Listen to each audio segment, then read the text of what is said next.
Hello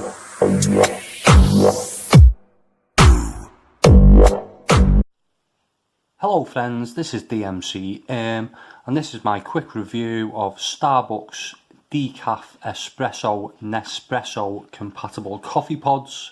Bit of a tongue twister there saying that.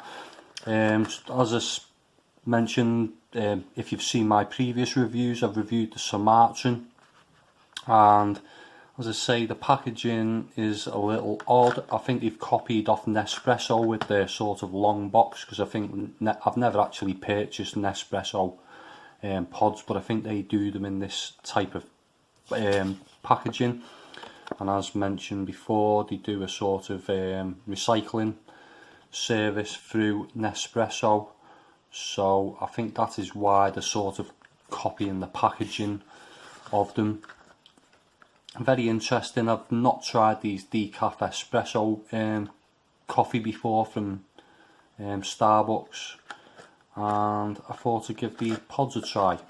These were, I think Tesco have got these for £3.30 each, or at the moment they've got two for £6, so that's what I paid for these, £3 each.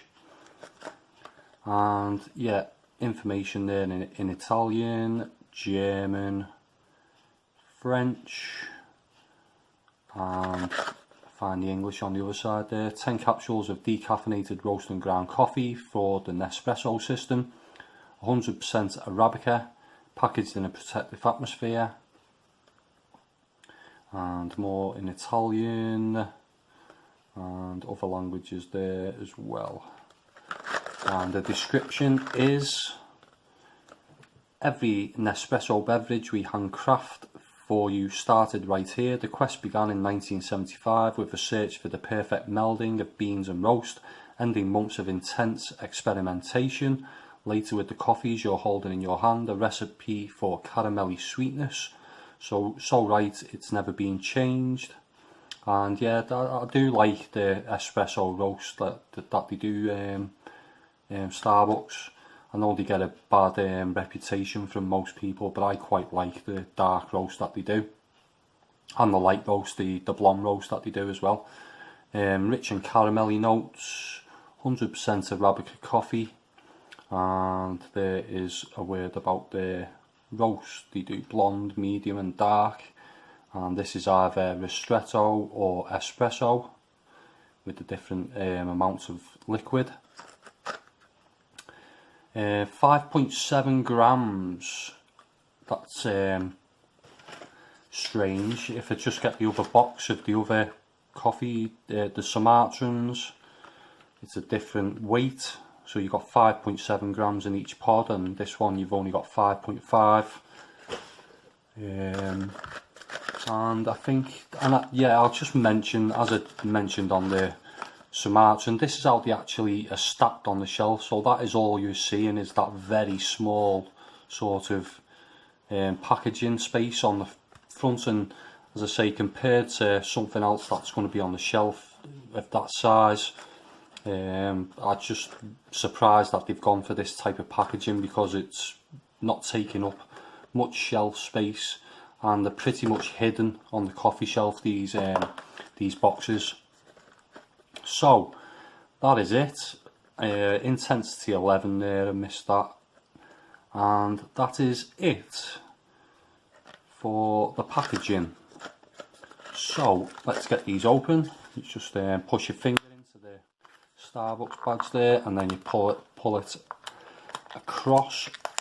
And yeah, this, as you can see there, they're put side by side, top to bottom in the packaging. I thought they'd actually all be that sort of way in the box, but that's the way they go in there. And yeah, sort of, I don't know what you call that, sort of teal sort of colour, dark blue, grey, silver even. It's got a sort of valve looking thing there on the bottom as well. So these pods are 100% aluminium, Starbucks on the top there, and it tells you what type of coffee it is on the bottom there as well. So that is the packaging and the pods. So what I'll be doing is I'll be trying these out over the next couple of days, and I'll come back with my more detailed thoughts.